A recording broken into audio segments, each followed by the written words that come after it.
क्या आपको मालूम है कि हर साल कमरी कैलेंडर शमसी कैलेंडर से 11 दिन पीछे क्यों रह जाता है? जानने के लिए वीडियो को आखिर तक देखना ज़रूरी है।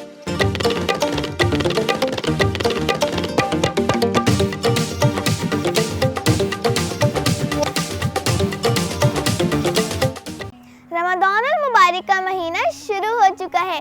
ये महीना नेकियों, बरकतों और रहमतों के लिए मौसम बहार की तरह है। जैसे मौसम बहार में गुलो गुलजार होता है और फ़ज़ा फूलों की खुशबू से महक उठती है, इसी तरह रमज़ानुल मुबारक में अज़मतों, फ़जीलतों, बरकतों की बहार मुसलमानों को तरोताज़ा कर देती है। उर्दू में हम इस महीने को रमज़ान तलफ़्फ़ुज़ करते हैं, लेकिन अरबी ज़बान में इसको हम रमज़ान तलफ़्फ़ुज़ करेंगे। कुछ लोग इसको रमज़ान कहते हैं तो कुछ रमज़ान कहते हैं। ना तो ये दाल के साथ तलफ़्फ़ुज़ होगा और ना ही जे के साथ। इसको हम दौद के साथ तलफ़्फ़ुज़ करेंगे, यानी अपने मुंह को गोल करके पढ़ेंगे रमज़ान। इस माह में एक नेकी फ़र्ज़ के बराबर और एक फ़र्ज़ 70 फ़राइज़ के बराबर हो जाता है। ये सब्र का महीना है, हमदर्दी और खैर खाही का महीना है। नेकी कई तरीक़ों से की जा सकती है और आम तौर पर हम दूसरों का रोज़ा इफ्तार करवा कर नेकी का अमल करते हैं। रोज़ा इफ्तार करवाने वाले की मग़फ़िरत और जहन्नम से आज़ादी का परवाना और बख्शिश की उम्मीद के अलावा रोज़ेदार के बराबर सवाब दिया जाता है। अब यहाँ दो अल्फाज हैं जिनकी अदायगी के वक्त हम गलती कर देते हैं। पहला लफ्ज़ है इफ्तार, जिसको हम आम तौर पर अफ्तार तलफ़्फ़ुज़ करते हैं। अलिफ के नीचे ज़ेर है, ज़बर नहीं है, इफ्तार। दूसरा लफ्ज़ है सवाब, सवाब नहीं है, से है, सीन नहीं है। से को जब हम तलफ़्फ़ुज़ करते हैं तो अपनी ज़बान की नोक को अगले दांतों के नीचे रखेंगे। सवाब। रमज़ानुल मुबारक इस्लामी कैलेंडर का नवा महीना है। इस्लामी नुक्ता नज़र से अगर देखा जाए तो इसके आगाज़ के लिए ज़रूरी है कि चाँद नज़र आए।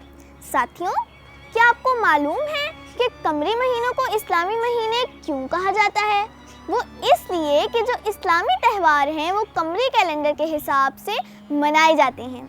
और आपको तो ये भी मालूम है कि कमरी कैलेंडर शमसी कैलेंडर से हर साल 11 दिन पीछे रह जाता है। यानी पिछले साल 2023 में 22 मार्च को रमज़ानुल मुबारक का पहला रोज़ा था, जबकि इस साल 2024 को 11 मार्च को पहला रोज़ा था। यानी एक साल में पूरे 11 दिन का फ़र्क है। मगर ऐसा क्यों? पिछली वीडियो में हमने लीप ईयर का जिक्र किया था, जिसमें हमने शमसी कैलेंडर को डिटेल के साथ जिक्र किया था। हमारी ज़मीन 365 दिनों में सूरज के गिर्द अपना साइकिल मुकम्मल करती है, जिससे शमसी कैलेंडर बनाया गया है। इसी तरह चाँद ज़मीन के गिर्द तकरीबन 29.5 दिनों में अपना चक्कर मुकम्मल करता है, जिसको हम कमरी महीना कहते हैं। इसमें समझने की बात यह है कि शमसी कैलेंडर में ज़मीन सूरज के गिर्द अपने मदार में चक्कर लगाती है और ये चक्कर 365 दिनों में मुकम्मल होता है, जिसको हम एक साल का नाम देते हैं।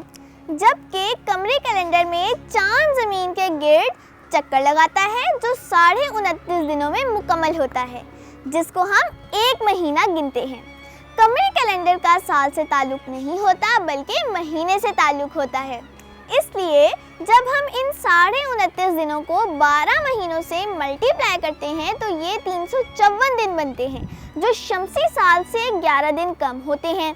और इसी तरह हर साल हमारे इस्लामी त्यौहार 11 दिन पीछे हो जाते हैं, क्योंकि हम सोलर ईयर यानी शमसी कैलेंडर का इस्तेमाल करते हैं। उम्मीद है कि आप लोगों को इन 11 दिनों का फ़र्क समझ में आ गया होगा। अब मुझे इजाज़त दीजिए। हाँ, मेरे जाने से पहले मेरे चैनल को लाइक सब्सक्राइब ज़रूर करते जाना।